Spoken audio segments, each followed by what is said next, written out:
our good friend Jaden Daly, who's going to preview the Fordham game. Jaden, how you doing? I'm doing great, guys. Thanks for bringing me back in. I mean, I'm not kind of as big a deal as John Butcherdross or all your other ESPN guys you're bringing in, but thanks for having me on. Oh, Jaden, give yourself some credit. Jaden, don't take away from yourself, even though that John Butcherdross did kind say of a big deal. Jaden, thanks for joining us. Obviously, you cover Fordham a lot, previous years, this year too. What do we have to look forward to as Fordham takes on the Johnnies at the Garden?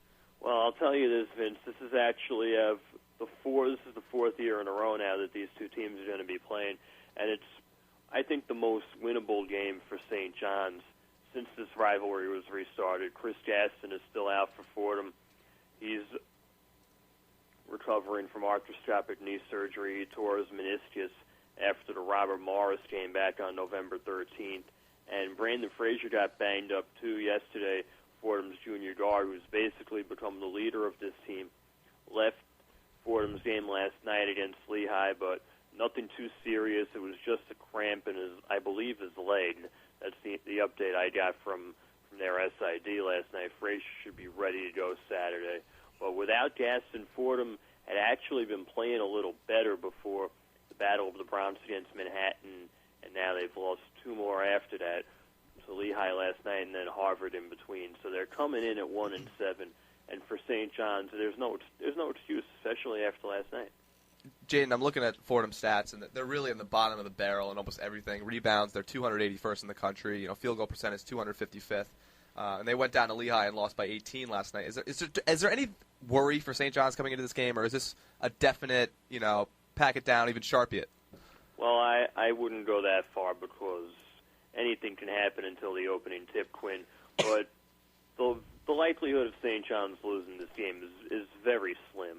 Fordham isn't the same team that it was a year ago in terms of how they've started the season. It just hasn't gone right for Tom Pecoro's guys. They've been in games and just haven't had everything go their way. I'm interested to hear what you think about how Pecora's done there. I think this is his third year. I think he joined Fordham the same year that Lavin joined St. John's, and he brought in. Did he bring in Chris Gaston, or was he already there? Gaston was already a freshman. So I mean, who has he brought in? Who has he brought in? I mean, is that program going anywhere right now? I mean, they're 1-7 in the season. They look like they're going backwards rather than forwards.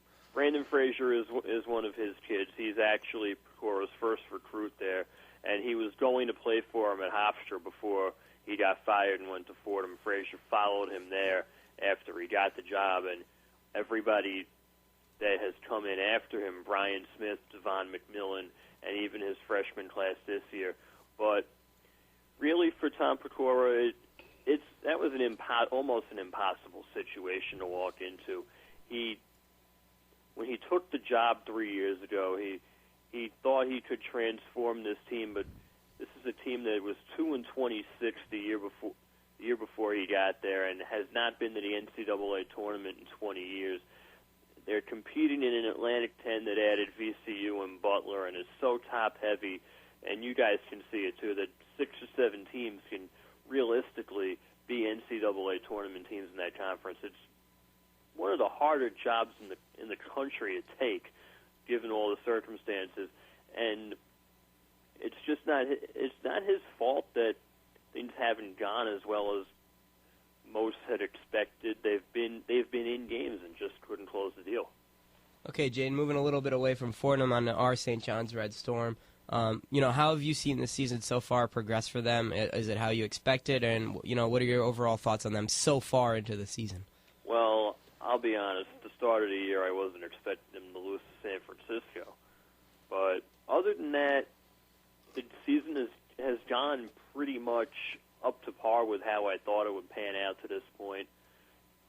I didn't think Harrison would be Jeremy Hazel light and going for 20 points in 7 out of 8. Jakar Sampson has really impressed me. Felix Balamo has really impressed me as well. I like what he brings to the table, and quite frankly, he could end up being the second or third best player on the team by the end of the year. Jaden, I don't know if we're going to get a chance to talk to you next week with finals going on and everything. And St. John's is going to invade Brooklyn and play St. Francis, and obviously that's a team you know very well, along with Fordham. So assuming that St. John's gets away with a win on Saturday against Fordham, do they have anything to worry about St. Francis on the following Saturday? Only because St. Francis would have somewhat of a home court advantage, if you want to call it that, only playing 15 minutes away. But it's going to come down to what the St. John-St. Francis game came down to last year, and that is who makes their three-point shots. St. Francis is still struggling to replace Stefan Perunicic. They haven't really found a consistent three-point shot. Ben Mockford is hit or miss, as you guys may well remember from last year.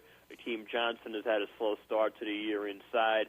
So it's been an adjustment for Glenn Braco this season. He's 2-3 so far. They just lost to Norfolk State last week, and they take on Albany up on the road tonight. So that'll be an interesting game to see how that plays out. I think they're still trying to find themselves. Going into NEC play, there should be a clearer identity with that team. Jaden, obviously you cover a lot of games. You go everywhere, and I admire you for it. I don't know how you do it. I don't either sometimes. So what has been the best team that you have seen play so far? The team that's really surprised you, and the team that you feel can make a run to the tournament and in the tournament. That's a really good question, Vince. I was really impressed with Detroit, even in a losing effort a couple of weeks ago when they came in to play St. John's. Manhattan is just now starting to turn the corner. The two times I've seen them are the two times they've won. I don't know. Maybe I'm Mazziello's good luck charm. Who knows? But I like Manhattan, especially in a wide open MAC where pretty much any team has a shot. Iona has to figure out how to hold a lead in the second half, but from what I've seen, they look a lot better on the defensive end, and they're getting a lot more out of Momo Jones and Sean Armand than I think anyone could have envisioned this early in the year. Jaden, I'd be remiss if I didn't bring up one of the bigger stories of college basketball this year, and it's affecting pretty much every conference that you follow, whether it's the Big East and the MAC and the A-10, conference realignment. I mean, tell me what you think about it. Is it done? Where's St. John's going to end up? Where are the other teams that you cover going to end up? And, how are things going to play out over the next 6 months to a year? It's not done yet, Quinn. And quite honestly, as much as I love college football, I hate it for tearing basketball apart the way it has. I think I'm blessed in a sense that most of the teams I actually cover are probably going to end up staying where they are, whereas everyone around them is going to be moving. If Quinnipiac and Monmouth do move out of the NEC, they'll be going to the MAC, so I'm not going to miss them at all.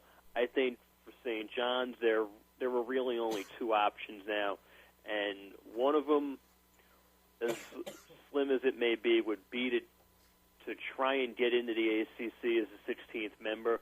I don't know if they would do it because St. John's obviously hasn't had football since I was a freshman in high school, I think, or somewhere around there. 2002. Or the second option, and you and I have spoken about this in the past, Quinn, and that's a basketball league with the other private schools in the Big East, with the Marquettes and Villanovas of the world. Maybe add in a school like Xavier or a school like even St. Louis or St. Joseph's, somewhere like that can be a formidable opponent and can get multiple bids and generate enough name brand recognition and enough revenue to stand on its own.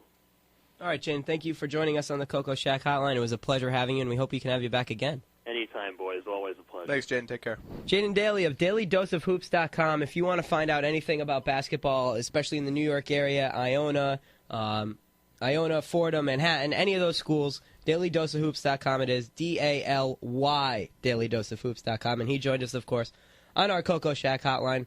Coco Shack located in Cheshire, Connecticut. Holidays coming up. You need some nice sweets? I'd go to the Coco Shack.